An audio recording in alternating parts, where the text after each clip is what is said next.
Dear students, আমি BM sir বলছি। দেখো, আজও একটা গুরুত্বপূর্ণ ক্লাস নিয়ে তোমাদের সামনে হাজির হয়েছি। তোমরা যারা এবছর কলকাতা বিশ্ববিদ্যালয় থেকে ফার্স্ট সেমিস্টার ইংলিশ অনার্সের পরীক্ষা দিতে চলেছ, তাদের জন্যে এই প্রশ্নটি খুব ইম্পর্ট্যান্ট। প্রশ্নটি হলো, discuss the sonnet 73 as a perfect specimen of Shakespearean sonnet. অর্থাৎ সনেট 73-র মধ্যে দিয়ে শেক্সপিয়ারের সনেটের যে বৈশিষ্ট্যগুলি, সঠিক বৈশিষ্ট্যগুলি, এটা একটা আদর্শ শেক্সপিয়ারিয়ান যে সনেট, সেটা তোমাকে ব্যাখ্যা করতে হবে। খুব ইম্পর্টেন্ট প্রশ্ন। এসো আমরা লাইন বাই লাইন তোমাদের এই প্রশ্নটার একটু ব্যাখ্যা করে দিই, তাহলে তোমাদের পক্ষে সুবিধে হবে। Sonnet 73 is a unique example of perfect specimen of Shakespearean sonnet. Sonnet number 73 হলো শেক্সপিয়ার যত সনেট লিখেছিলেন তার মধ্যে একটা আদর্শ সনেটের উদাহরণ। As usual, it has traditional 4-part structure of 3 quatrains and a couplet, like most of the Shakespearean sonnet. বেশিরভাগ শেক্সপিয়ারের সনেটের মতোই এর 4টে ভাগ আছে, 3টে কোয়াট্রেন্ট এবং একটা হচ্ছে couplet. The quatrains explore the theme of ageing and death. The quatrains explore the theme of ageing and death, while the couplet offers a hopeful message about the power of the first quatrain, which compares the speaker to a tree in autumn, with its yellow leaves or none or few. অর্থাৎ কোয়াট্রেন্টসগুলি একটা মানুষের বয়স বাড়ার সঙ্গে মৃত্যুর দিকে এগিয়ে যাওয়াকে নির্দেশ করে।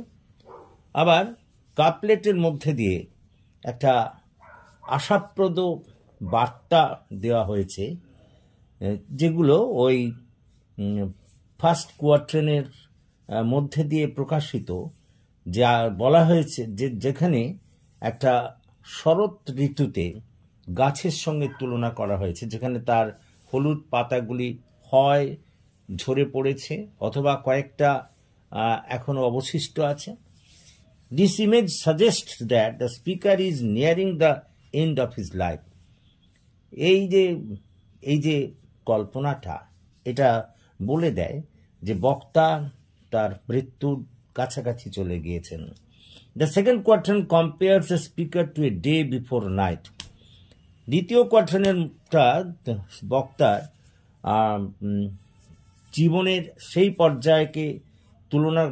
পর্যায়কে তুলে ধরা হয়েছে, এবং যা ওই গোধূলি লগ্নের সঙ্গে, অর্থাৎ রাত্রি নামার আগে যে পর্যায়টা আছে সেই গোধূলির সঙ্গে সেকেন্ড কোয়াট্রেনে বক্তার জীবনকে তুলনা করা হয়েছে। With its lingering hours and faint light, যেখানে একটা অস্পষ্ট আলো কথা বর্ণনা করা হয়েছে। This image suggest that the speaker is approaching death. এই যে প্রতিমূর্তিটা, এটা বলে দেয় যে স্পিকার বা বক্তা ক্রমশ মৃত্যুর দিকে এগিয়ে চলেছেন। The third quatrain compares the speaker to a fire burning away. তৃতীয় কোয়াট্রেনটা বক্তাকে তুলনা করেছে একটা অগ্নিশিখার সঙ্গে, যেটা পুড়ে চলেছে। উইথ ইটস ডাইং এম্বার্স, প্রায় নিবন্ত অবস্থায় এসে গেছে, অ্যান্ড স্মদার্ড লাইটস, এবং যেখানে আলো ক্রমশ ক্ষীণ হয়ে আসছে। This image suggest that the speakers life is slowly fading away. এই প্রতিমূর্তির মধ্যে দিয়ে বলতে চাওয়া হয়েছে যে বক্তার জীবন ক্রমশ শেষের দিকে চলেছে। The couplet offers a hopeful message about the power of love, এবং কাপলেটের মধ্যে দিয়ে একটা ভালোবাসার শক্তির বার্তা প্রদান করা হয়েছে। The speaker says that the love shall still my beating heart and makes my thoughts pure. বক্তা বলেছেন যে তার মধ্যে এখনও ভালোবাসা অবশিষ্ট আছে, এবং তার চিন্তাধারাকে সঠিক রেখেছে। This suggest that love can give the speaker piece and comfort in the face of death.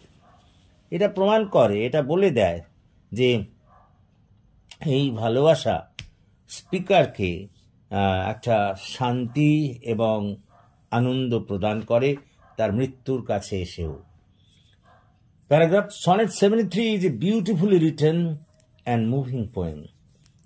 Sonnet 73-কে বলা যায় খুব সুন্দরভাবে লিখিত একটা চলমান কবিতা। It is a perfect example of Shakespeare's mastery of Shakespearean sonnet form. শেক্সপিয়ারের যে সনেটের যে আকার বা আকৃতি ছিল তার একটা বলা যেতে পারে একটা দক্ষ এটা প্রতিফলন এর মধ্যে দিয়ে পড়েছে। অর্থাৎ তিনি যে বিষয়ে সেরা ছিলেন সেটা এখানে ফুটে উঠেছে। If we evaluate this sonnet, then it is found that this is technically flawless. আমরা যদি এটাকে মূল্যায়ন করি তাহলে দেখব এটা কিন্তু টেকনিক্যালি দেখতে গেলে ত্রুটিহীন।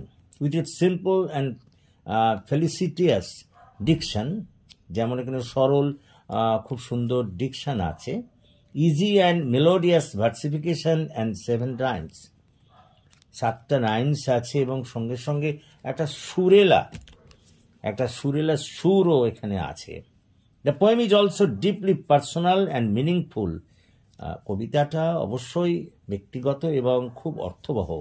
Exploring universal themes of aging, death and love, যা সার্বিক সত্য যে মানুষ বয়স হয় এবং বুড়িয়ে যায়, মৃত্যুর দিকে এগিয়ে যায় এবং তার ভালোবাসা থাকে। এটাকে এখানে কিন্তু এই সার্বিক সত্যটাকে প্রকাশ করা হয়েছে। Hence, in conclusion, it can be said without any hesitation that the Sonnet 73 is a masterpiece of Shakespearean sonnet. এর থেকে বলা যায় যে শেক্সপিয়ারের এই সনেট নাম্বার 73 হলো একটা মাস্টারপিস, একটা সর্বশ্রেষ্ঠ রচনা নিঃসন্দেহে।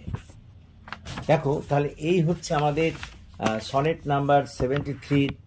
আমরা যে মধ্যে দিয়ে শেক্সপিরিয়ান সনেটের যে প্রতিফলন দেখি সেটাকে আমরা আলোচনা করলাম এবং এইভাবেই এটাকে লিখতে হবে। তো আশা করি তোমরা বুঝতে পেরেছো, এবং যদি বুঝতে পারো তাহলে প্লিজ এই ক্লাসের কথা তোমাদের বন্ধুবান্ধবদের মধ্যে শেয়ার করো এবং তাদেরও এই ক্লাসে জয়েন করতে বলো। আরও বেশি করে বন্ধুদের মধ্যে এটা ছড়িয়ে দাও, শেয়ার করো, কমেন্ট করো, এবং যারা এখনও আমার এই চ্যানেলটিকে সাবস্ক্রাইব করোনি প্লিজ সাবস্ক্রাইব মাই চ্যানেল, যাতে আমি আরও এগিয়ে আসতে পারি এবং তোমাদের কাজে লাগতে পারি। So that's all for this day. Thank you for very much. So good night to all of you.